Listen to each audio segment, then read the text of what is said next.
This is Sheri Michele, and you are tuned in to Jigga Set Radio. What you see now on the internet? No, I was listening to Jigga Set.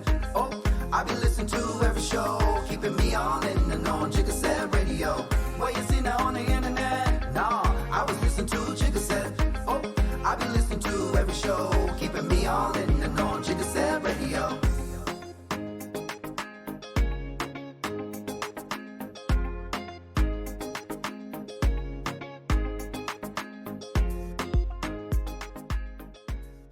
What's up, guys? Welcome to another episode of Jigga Set Radio. We're here with another guest on the show. Y'all introduced to the stage, Miss Sheri.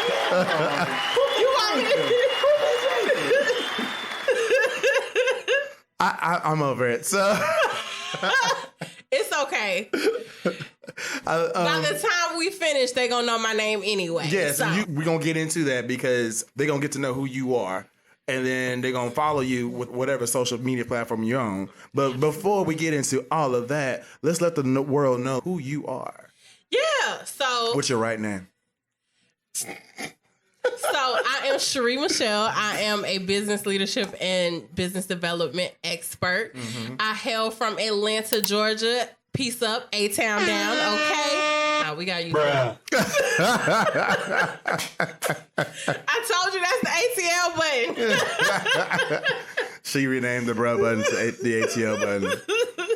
So I help business owners do all kind of stuff, get their whole business life together. So that's me. Mm-hmm. And on the wonderful, charismatic side of me, I am the person that everybody with problems come to. So you are someone that helps entrepreneurs. I help everybody, but I get paid to help entrepreneurs. Okay. Shout out to that. So let's talk about your journey and what led you to being in this lane. So, like, how did this all start for you? Okay, so I'm definitely one to say that entrepreneurs are born and made. I think that's the lane for everything. You're either born or made. I'm born. I am a natural born entrepreneur. I couldn't see doing anything else. Yeah. Even when I walked away from it, I brought my behind right on back. I've gone through, my first business, honestly, was me being a candy lady in second grade. I've been that. Okay. Okay. My first adult business, I had actually gotten a speeding ticket in one of the not melanin-friendly areas. And so I needed somebody to get me out of it. So I was looking for legal representation, and I found a MLM that shall remain nameless, even though I don't think it exists anymore if it's been renamed or brand. And they was like, well, here's your attorney, but you can also sell this too. So that was my first business. And since then, I've done MLM, I've done weight loss, I've done services, I've done credit repair, real estate. So now I just find passive incomes and help others get to the life they want to live without working themselves to death.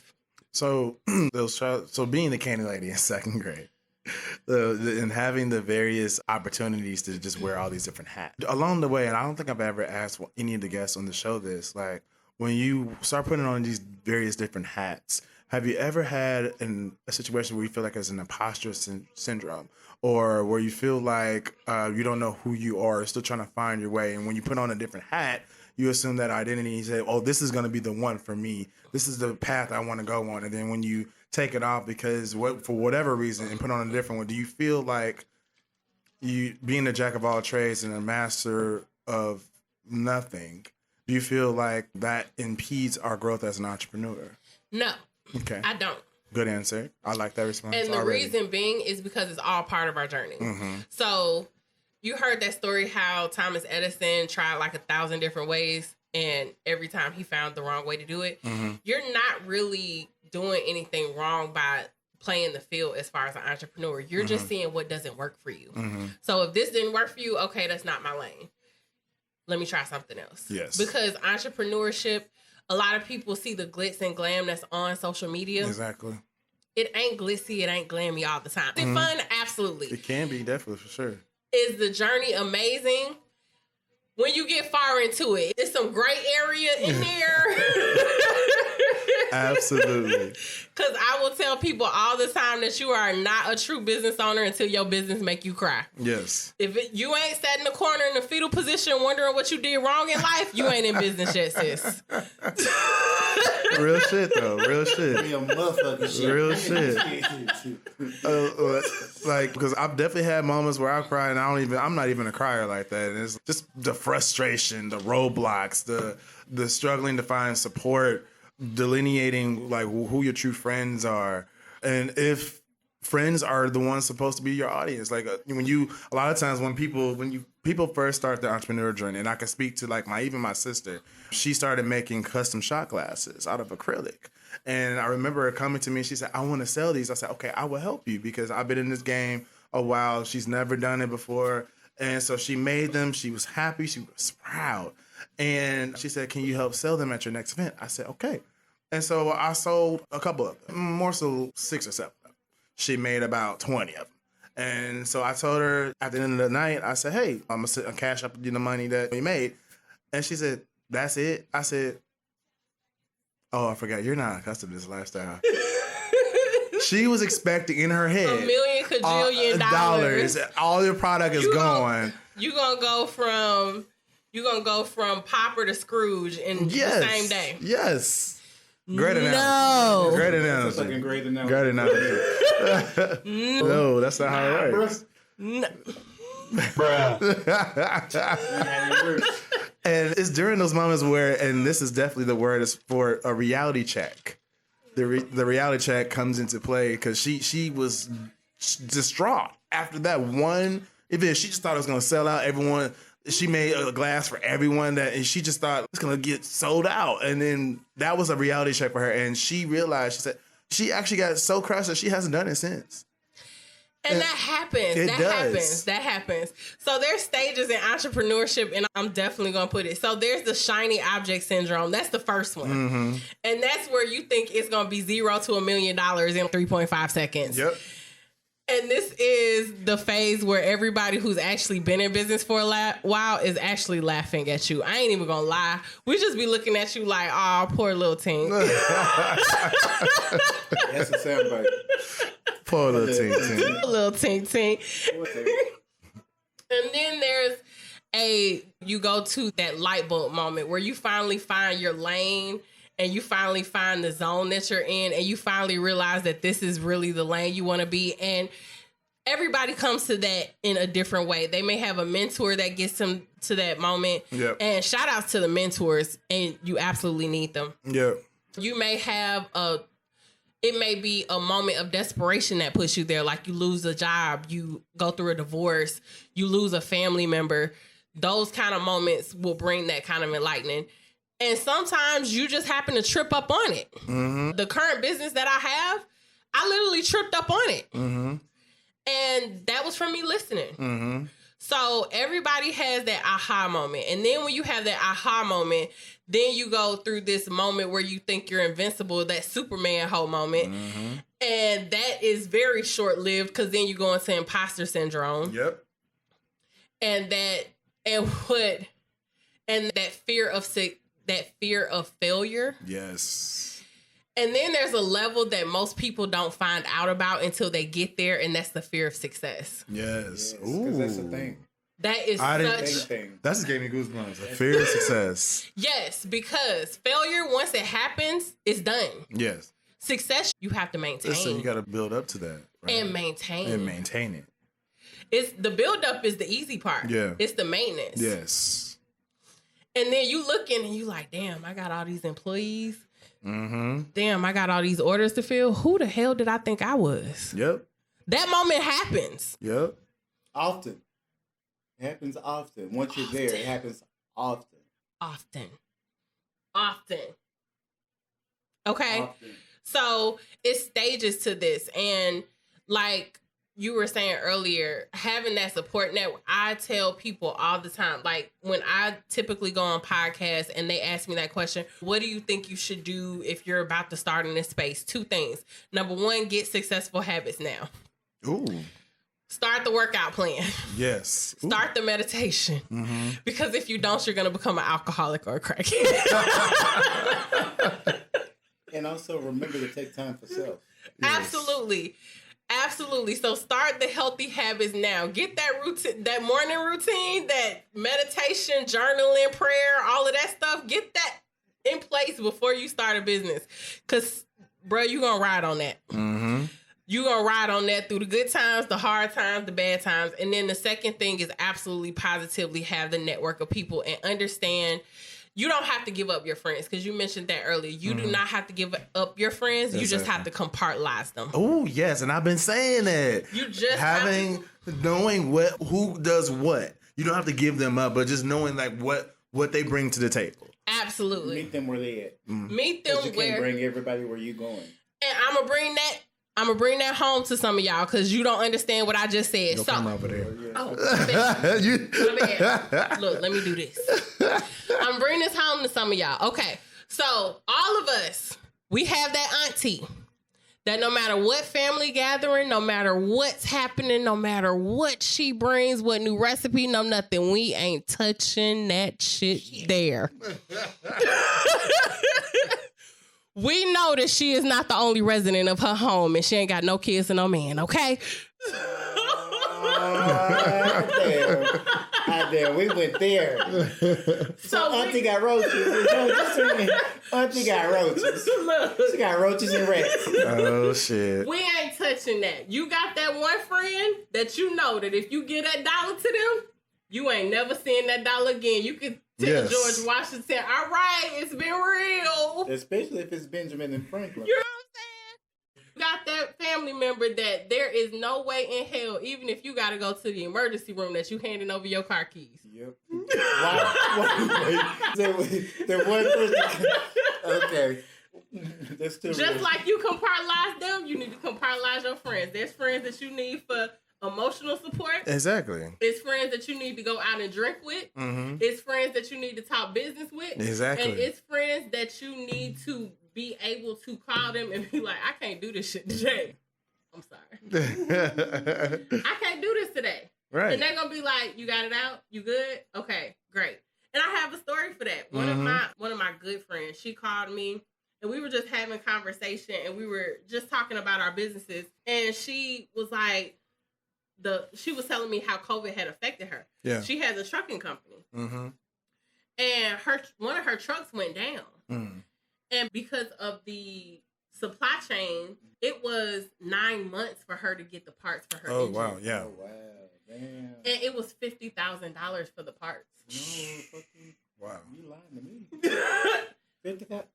That was the parts, but then you have to think about labor. the loss of income and then the labor. labor. So she lost 9 months of income plus the cost of the parts plus the part. Was this during COVID. Yeah.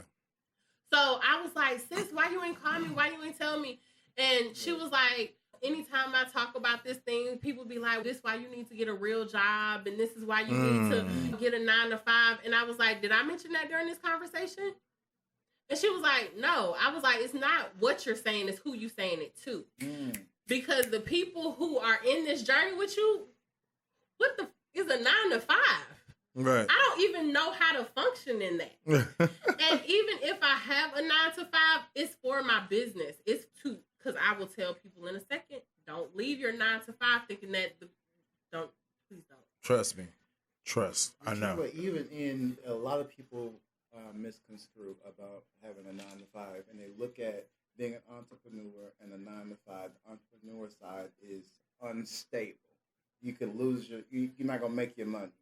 But what happened if you go and then you lose the job at any given moment? Because wherever you are, depending on, because 60% of our country is at will. So they can let you go at any time for any reason. So what's the difference? The main difference is unemployment. Because if you had a 9 to 5, if they let you go with no reason, you get unemployment for 12, 16, 18 weeks. And while you're working on your business, you're still taking care of your business. Right. But here's the caveat to that. Because still being an entrepreneur, you can get unemployment. And a lot of people don't know that. If you do it legitimately and you report like you're supposed to, you will be able to get unemployment as well. But typically when you do that, you're setting yourself up for taxes that you don't want to pay. There's a caveat to that too. We'll talk about that later. There's a way around So that. it because as a business owner that works a 9 to 5, you can write off your life while still having your 9 to 5. So the taxes that you would normally have as a W-2 employee can be written off through your business. Right. When you are a full entrepreneur, it gets a little bit hazier in that. And this is not financial advice, y'all. I'm just telling you what I've been through, okay? I won't throw that out there. But Allegedly. So, but yeah, 9 to 5s for most people is a safety zone. Exactly. It's a safety net. Safety zone. Mm-hmm. Because if they go into their... It says speak. It's a safety net. It's just entrepreneurship. It's so many inconsistencies. It's so many things that can go wrong. It's so many things. Like the entrepreneur superpower is how they thrive in failure. Mm-hmm. And that's part of the journey that a lot of people don't realize, that failure is what you're going to do more than anything. Because there's greatness in failure. It's so much greatness in failure. So much greatness in failure. But how does one work through that fear of failing? They just do it. Mm-hmm. They just do it. Mm-hmm. Story time. It's been story time. So, I used to have a fear of the phone. I hated getting on the phone. The phone. Fear of the phone. I did not want to get on it because I did not want to be rejected by it. I didn't want to get on those, how people tell you cold call and hear all those no's. I didn't want to do that. I was like, I want to hear no all day. I don't want people to be like, you suck all day. Who want to do that? Yeah, right. I started working at a pest control place. Okay. It starts with O. It's pretty expensive. Okay. I worked in a call center. I was told no all day long, but I became one of the top salespeople in those no's and earned more money than I ever knew because I had a 9 to 5 that helped me get over the fear of the phone. Mm-hmm. Okay. So it's not about not really getting rid of your 9 to 5. It's the 9 to 5 that's going to grow you to grow your company. And being able to take various experiences that you learn on the job and apply it to your businesses. And apply it to your business. Right. And the thinking pattern that should be introduced to most people that are entrepreneurs is like, we have to be able to, what is it that as a number, because working in a 9 to 5, right? You're a number, right? So how can I take this, apply it to my business so that my people in my business who are working for me don't feel like they're just a number? That's a whole nother podcast. Oh my God. So I run a virtual staffing agency, and one of the things that I teach people is how to be effective bosses. Mm-hmm. And being an effective boss puts you at the bottom. Mm-hmm. You know how they tell you that a pyramid is this way? An effective company does not run that way. An effective company runs this way. Mm-hmm. Yeah. Absolutely. I hope y'all saw that. So as an employer, my job is to make sure that I set up the tools and the tricks and everything else for my employee to bring my vision to life. Right. So when I have disciplinary hearings with my employees, it's not, okay, you're doing this wrong. It's not, you didn't show up here, you didn't do this right. It's, how have I failed to give you the tools that you needed to succeed in your role? What are you missing that I have not provided you that could have better helped you understand? Is there time that I could have given to you that we could have set up a conference call or a Zoom or a one-on-one to where we could have sat together and gone through this and you better understood it? So any failure that happens in my company is my fault. Mm-hmm. And that's good and bad and indifferent. And that's why you see CEOs, when shit hits the fan in companies, they step down. Because even though they were on a golf course in Tahiti talking with somebody about $1 million deal, the fact that a cashier did something is still their fault. Mm-hmm. Culture. It's so make it fun. I saw it's so she's wearing a culture shirt, y'all, for the visuals, and it's just that was a great segue because creating that as an entrepreneur, you are responsible for creating the culture for your business, and so you just said make it fun. So how important is culture to a business, and what steps should one put in place to make sure that culture is a representation of them? Okay, so every entrepreneur, I have to plug here. If you are a reader, if you're not a reader, if you're an audiobooker, I don't care how you get the information, but you need to get exposure to How to Win Friends and Influence People by Dale Carnegie. It's an absolute must read, especially if you plan on having employees. Mm-hmm. Because part of building a company culture is not only learning how to bring people together to work effectively together, it's also about how to celebrate that individual. Yes. So part of the company culture is making sure that everybody feels appreciated and secure in their role. Right. That's number one. I praise my team literally so often. Mm-hmm. Like, I don't care what they do wrong, what they do right. If you go to my Facebook, if you see any of my videos where I am mentioning, my team is absolutely amazing. I could not do the things that I do without them. They have brought so much to my business and to my life, and it's been an amazing journey because I grow with them as they grow with me. They know that because I tell them that every day. So that's step one to building company culture. And then step two, let people be themselves. Absolutely. We are all adults. We all have bills. We want to show up to work, set the expectations, make sure that you give them the tools that they need to succeed, and then just be fun. If you are a fun person, I'm a jokey joke person. I actually sent one of my employees, the one that I knew would appreciate it, a striptease yesterday. I was like, I knew you would be the one that would laugh at this with me. Uh-huh. So I sent it to him, and he died laughing. So appreciate the people for who they are and their gifts.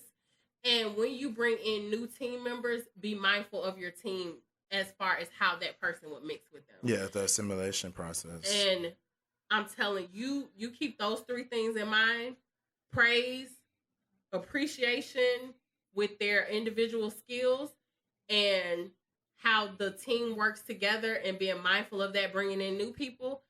The company culture is going to take care of itself. Yeah, so let's touch on the fact that a lot of people, keeping business and personal separated, having those boundaries. And when you have employees that come to work, that report to you, 8 hours a day or whatever the time frame is, essentially a lot of that stuff gets blurred, right? Because these people that work for you is your work family. And so essentially you get to know these individuals, and when they're feeling pretty good, when they're not feeling so good. And as a leader, as a company leader or someone that's running the company, you have to know when they're feeling low and how to encourage them to be up here again. So because that affects the team. So for those that say that I like to keep personal and business separate, like, how true is that statement, or is it true that you have to have that mentality in order to function in your business? It depends on the employee. Mm-hmm. Everything is personalized. Mm-hmm. Like, it's like raising kids or your siblings. Mm-hmm. You don't treat every sibling the same. Mm-hmm. There's some siblings that you can go and tell everything to, and mom and dad ain't gonna hear nothing. Mm-hmm. And it's that one person that if they hear you even whisper the word on the phone, you get in a conversation about it 2 days later. Yep. I fucking died. Because I'm analyzing all my siblings. I'm like, yep, that's that motherfucker right there. And that one I could tell, and that one gonna take it to the grave. Okay. I'm literally, it's church. Go ahead. Go ahead. So it's the same about personal. Now, am I going to put my employees into my whole personal business? Yeah. Never. They don't need to know all of that. There are some things that we always need to keep sacred. But there are some of my employees that I keep it straight business. Some of them that I joke with all the time on a jokey joke manner. And then my personal assistant, which you guys have met, we literally will be in the middle of conversation and we'll switch from personal to business and back to personal in the same conversation. Mm-hmm. I do that with both of my assistants. We're talking about this, but then let's talk about this. Yes, go ahead. So it could be like, hey, did you do those spreadsheets? Are we going to the club tonight? Did you make sure that? No, like literally. Is transportation? Is transportation set up? What it look like? What we doing? Like, for real. Did you make sure you called the client? Okay, cool. Did you get the alcohol for the night? Okay, cool. Cool. But we go to the after party later? Right, but all of that is part of what we know as the culture, right? This is what you build, and it is a reflection of your personality. It absolutely is, and my employees know that I am a life-work balance boss. So your life comes first. Mm-hmm. Your kids, your spouses, your parents, all of that comes first. Mm-hmm. So my employees, when they ask me for a day off, they're not really asking me because I'm going to approve it. Because if it was important enough to ask me, it's important enough for you to have it off. Okay. So communication is everything. Every fucking thing. If you don't tell me about it, I can't aid you. I can't help you be greater. Exactly. And what this builds is someone that you don't have to monitor. Yes. Because they're going to be like, damn, I'm treated so good here. Where am I going to get this? There are days when I just send my employee, hey, you know what? You've been working hard lately. Take the rest of the day off on me. Who else is doing that? That's love. What that does is it takes and it builds a morale that is welcoming for one, and lets them know that I appreciate you and I want you to be great at the end of the day. Absolutely. I tell my employees have access to trainings. If they tell me that they want to do something, like they want to learn a new skill set that they can bring to the business, I'll pay for it. Like if your role is customer service and you want to take a role to learn how to do video production, how much is the class? Let's split it. Because if you're doing video production, that's something that you can bring into the business to help the business grow. I don't mind you growing in those lanes. I help my employees start businesses. Like, it's all about seeing who they are as an individual and meeting them there and helping them see that you have their best interest at heart so they can have your best interest at heart. I'm employee focused all day long. My employees come before my clients because if I take care of my employees, are automatically going to take care of my clients. What I like to think about it is, it's like, you may be here right now, right? And I know that you have a life outside of here. Mm-hmm. So you're not with me forever because I want you to go and aspire to be greater. But so be here as long as possible. Because as a business owner, turnover is expensive. It is. It is. And that's fine. Good help. And everything you were saying is loyalty to the brand, to the company. Having that loyalty is something, that trust that one has with the employer has with the individual. Like that's something that as an entrepreneur we look for. We thrive off of that because once we know we got good help, that's how we can scale and grow because we got the foundation is solid. So we can keep moving up brick by brick. Level by level. Looking for brick or steel. If it's less than that, you don't want it. We want plastic. And here's why. Because as an entrepreneur, let's literally look at this, right? Mm-hmm. And I tell my clients all the time, you're not just an entrepreneur.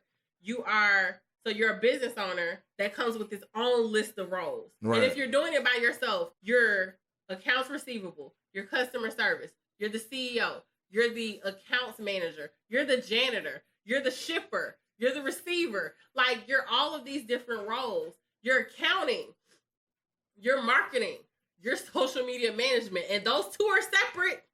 Let's not get them confused. Marketing and social media management is publicity too. Because it's different. You know what I'm saying? You're all of those people. Then don't be a parent, because then you're a chauffeur, you're a doctor, you're a nurse, you're a caterer, you Chef. Are a babysitter, because somebody else's kids are going to eventually want to come to your house. Then, let's say you have a spouse. Then you have to be... You got to be what? A lover. What was that? Not lover. You got to be XNXX, okay? Yeah. You know what I'm saying? You got to be Tasha today and you got to be Justina tomorrow. It's the wig for new me. Fingernails. It might be new heels. Okay. You got to put on a different persona. You know what I'm saying? Just keep it Then spicy. You gotta be a counselor. You gotta be sensitive to their needs. Yeah. You know what I'm saying? You gotta make time to go out to eat. And just think about everything you just listed, and then all of that being part of an entrepreneur. All of that's together. All Those that's are not- together. Like these are all, and then you got parents. And if you are in your 30s or 40s, they're aging and they need your assistance in things. Yeah. Then, you know what I'm saying? Then you have friends. You have a social life. Yeah. So you're all these different people. And what ends up happening is that you'll sit down at your computer and 3 days will go by and you'll be like, when the last time I took a shower? Mm-hmm. Yeah, that's exactly. A few moments later. Have I showered today? Yesterday? Did I eat today? Right. I'm trying to figure out why I got this headache. Did I even eat today? Like little stuff like that. What month is it? Yes. What date? What is the date? Shit. Is there a kid that's supposed to be? Like, damn, did I pay the water bill today?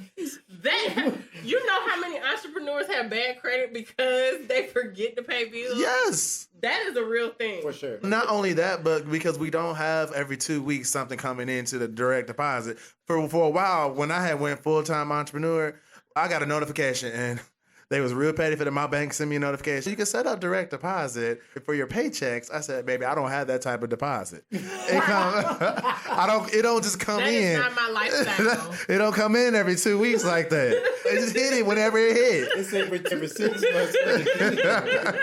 You know? And sometimes it come out faster before you get it. It's not even a deposit. It's already spent.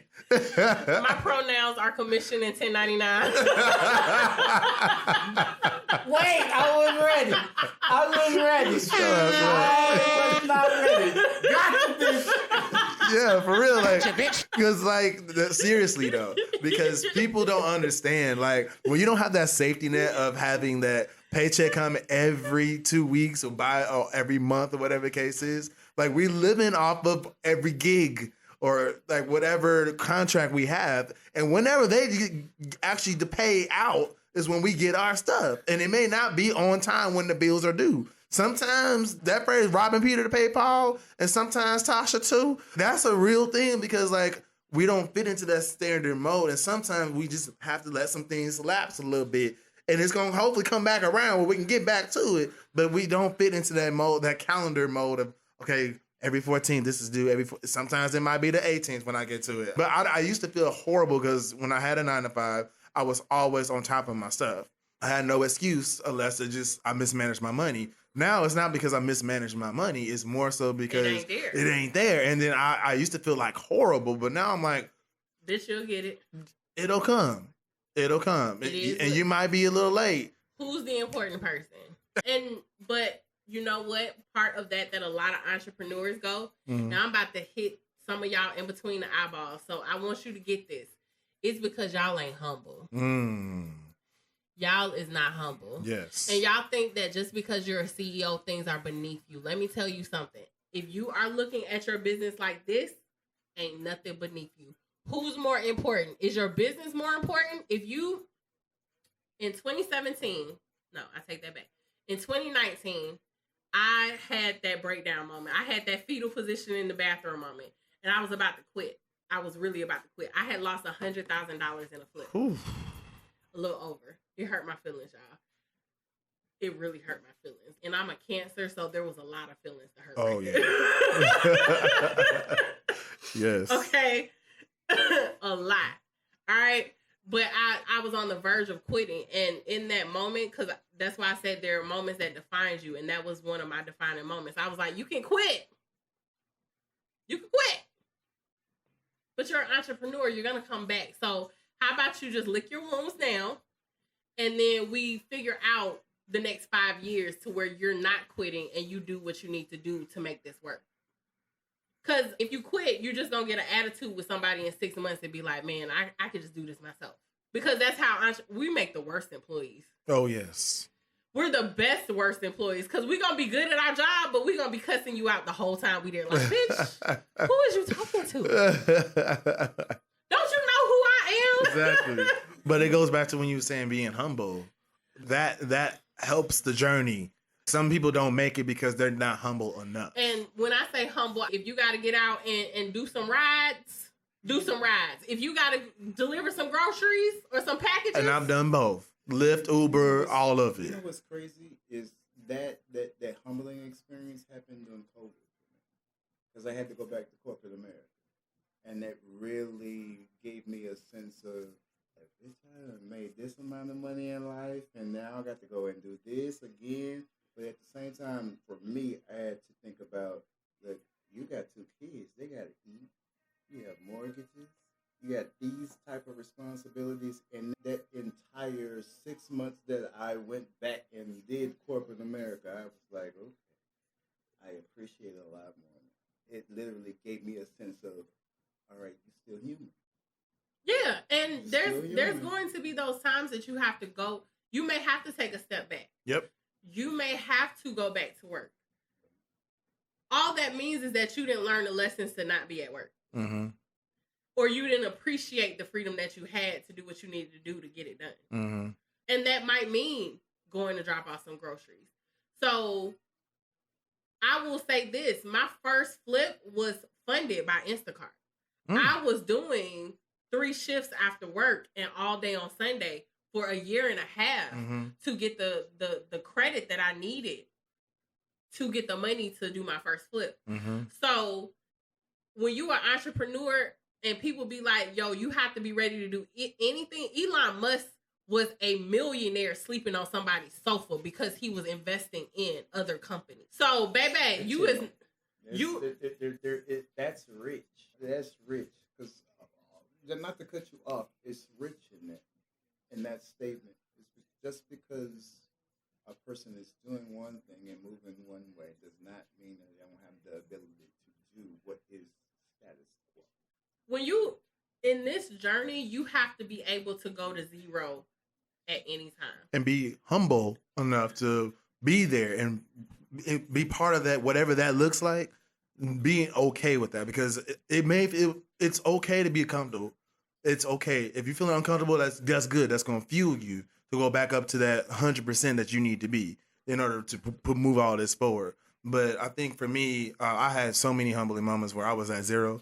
A negative status probably would have been very accurate. But when you have that reality check, I think that's what it is. That reality check for whatever is happening in your life at that moment. That's when that humbleness kicks in, and you know what?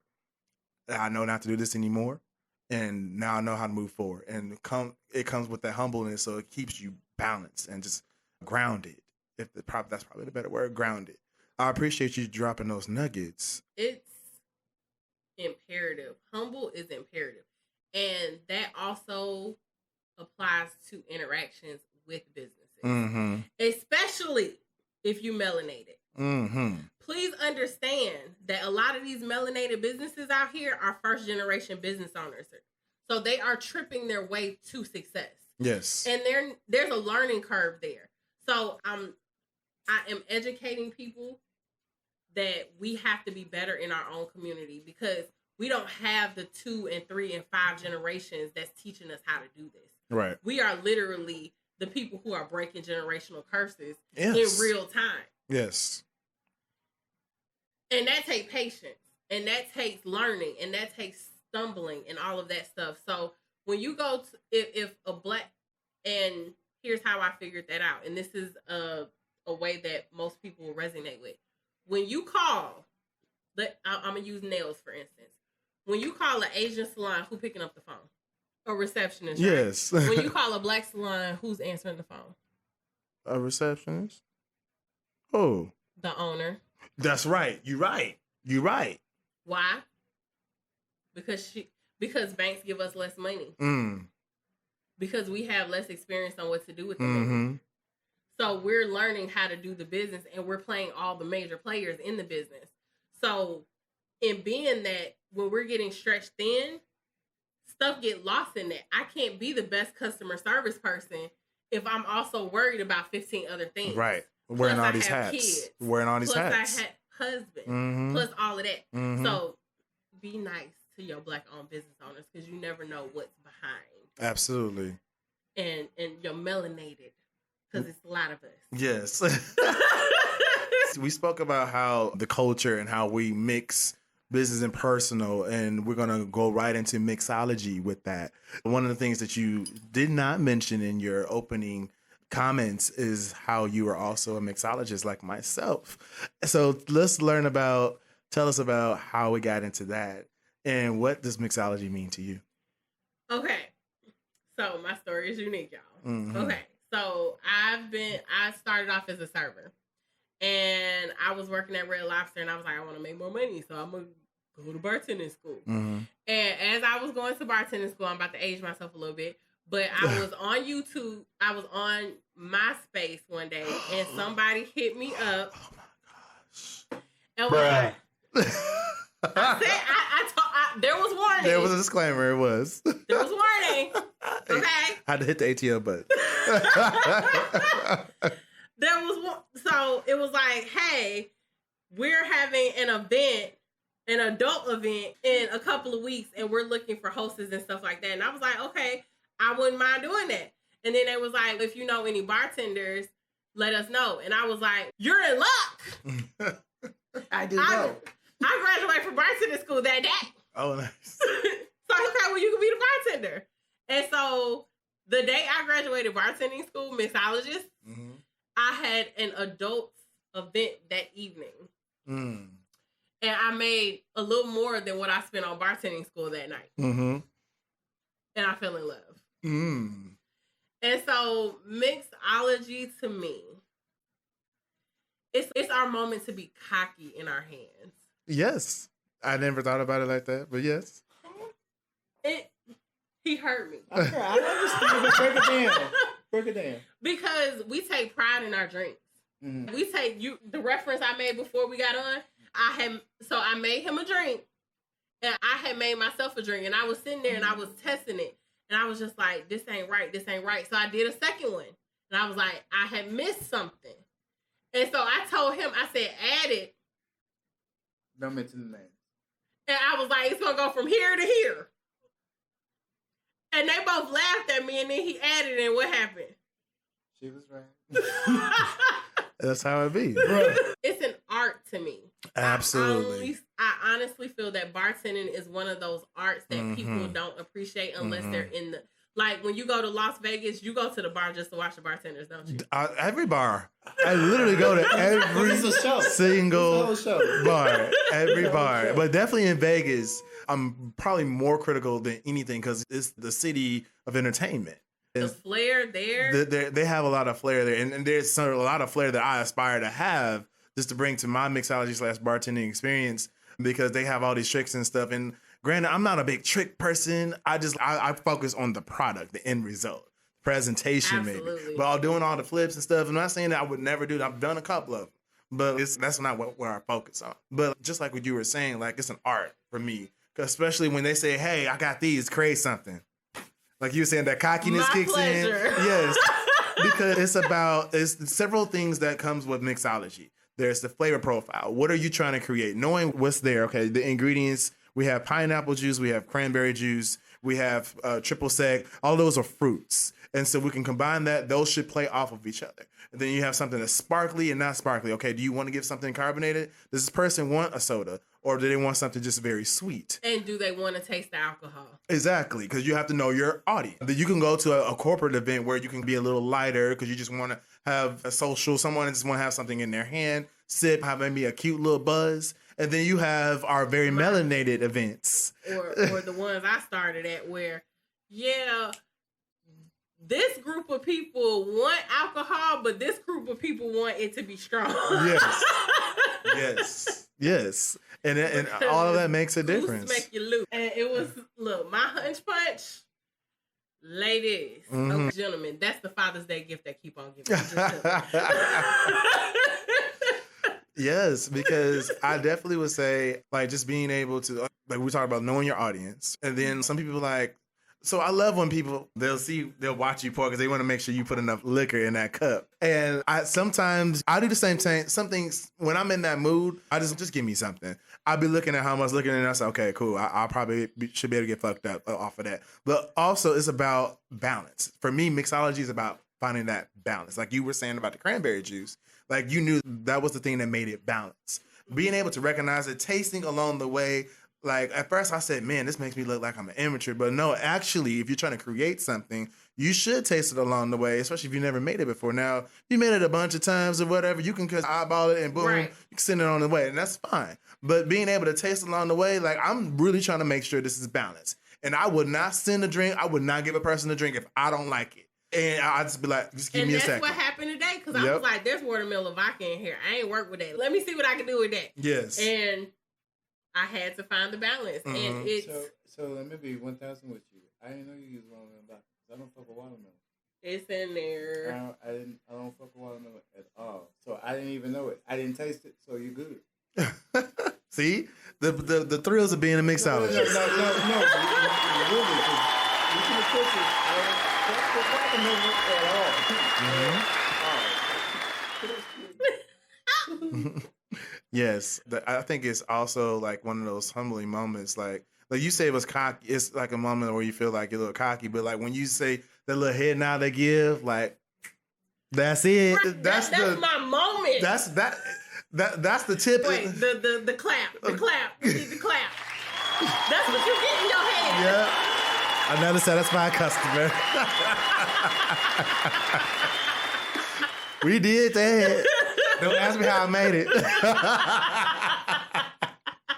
Can you make the same thing? It's probably not going to taste exactly the same. I didn't write that shit down. Now, I gotta ask. Yes. Does the jigger? That makes me so upset. What? When you see people use a jigger? Yes. And I know it's mostly corporate. Knowing how to count, I be like, for real? Yeah, so... They got you under... Or the stoppers. Mm-hmm. Oh, yeah, the stopper thing annoys me when it's like because they do 1 ounce at a time or whatever. And so, like, I've never worked behind the bar. I've always had my own private bartending business. Shout out to Any Bridge Station. I've always had my own private bartending company, so I've never had those limitations to that level. Only time I've used a jigger is if a client said we only have a certain amount of liquor available and I have to make it stretch for maybe 4 hours. Then I may have to let me make sure that I get this one drink down and then I can eyeball it from there. I won't use it. I won't continue use it because it just makes me feel weird. I just like based on the cup size, I'll just eyeball it and say, all right, so that's going to be about 2 ounces, or do the count in my head. 1, 2, 3, 4. 1, 2, 3, 4. I do the wee-woo. Oh, I've never heard that one. I've never heard that one. Yeah, no, I normally do 1, 2, 3, 4. 1, 2, 3, 4, and that's 2 ounces right there. So, or if it's like a crowd that I know that person is, I just want mainly a splash. I'd be like 1, 2, 3, 4. I need some out. 1, 2. Here, that's about 2.5 ounces right there. Yeah, I don't do splash. I be like, you driving in an hour or two. Because there's a delineation. Absolutely. So yes, I love, like, bartending is probably my first passion. Really?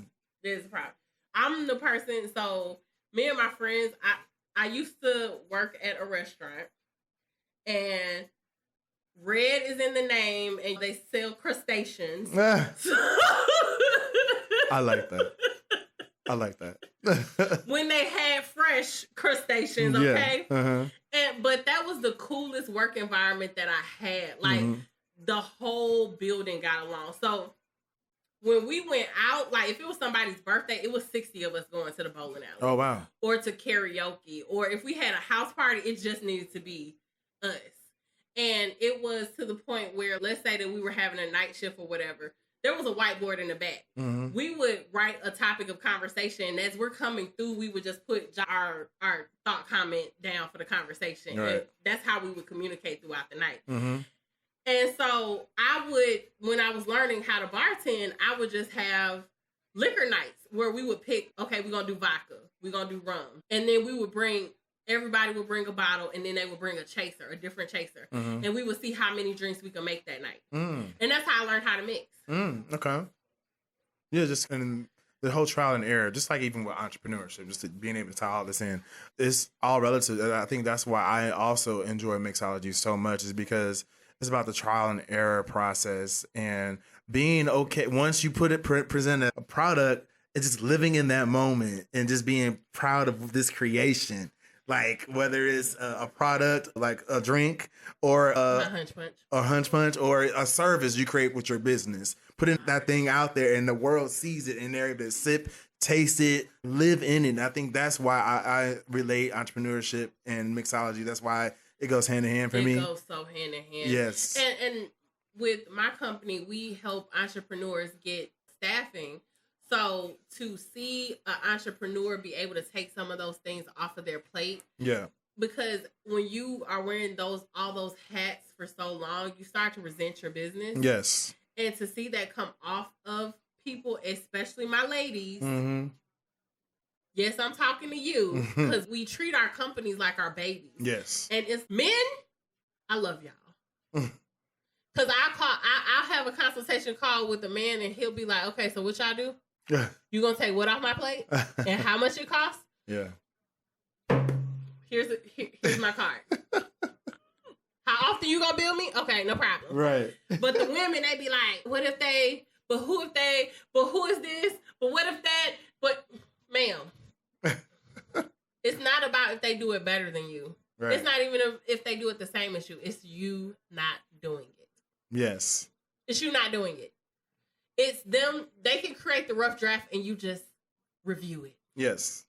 And most of y'all ain't never asked yourself this question, and I'm about to blow your head up. What if they can do it better?